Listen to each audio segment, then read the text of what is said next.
I'm originally from New Zealand, but now living in Sydney. I've been living in Sydney for about 20 years. After travelling Australia for 22 years or so, yeah.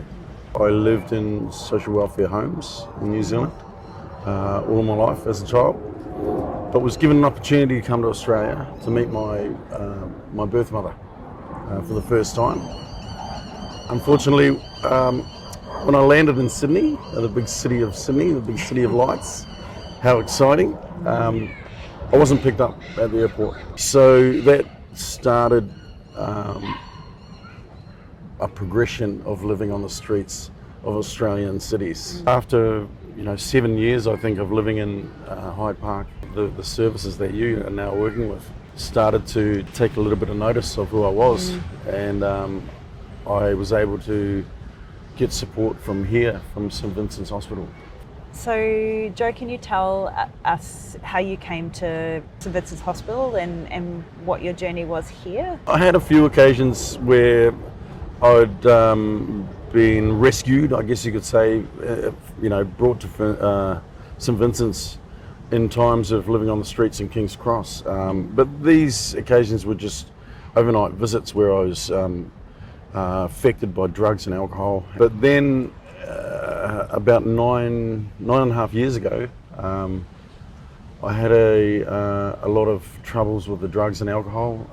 My mental health was really, really bad, and I'd tried to commit suicide. I think this was probably the third suicide attempt, and I was brought to a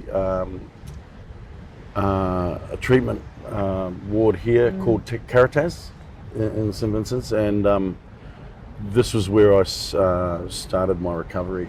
I was given a social worker who really, really cared, actually. And after spending a month or so in Caritas, I was released on the basis that I had somewhere to go. So I manipulated and lied to get out of Caritas. Yeah. And the thing was, because of my addiction to drugs and alcohol, I just wanted to escape reality. So I left Caritas and ended up back in Hyde Park.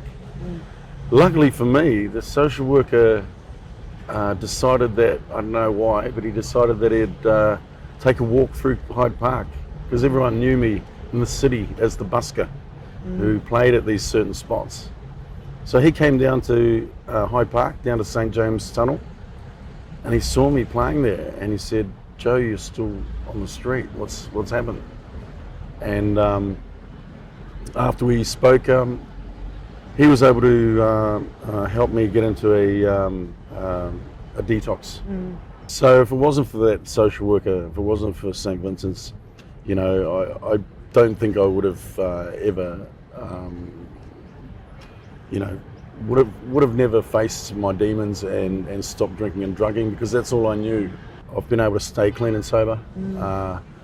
I've gotten off the streets and have started my own business as a soul trader, musician. I've gotten an agent, and things are going really well. I love my life today, and I just want to try and give back to society as much as I can. You really that's do, why yeah. It was great to meet up with you again and see if I can help. I would even say, talking, the homeless community in Sydney is small, and even hearing word on the street about how supported other people who have really done it tough and who are doing it tough in the city feel supported by you as well.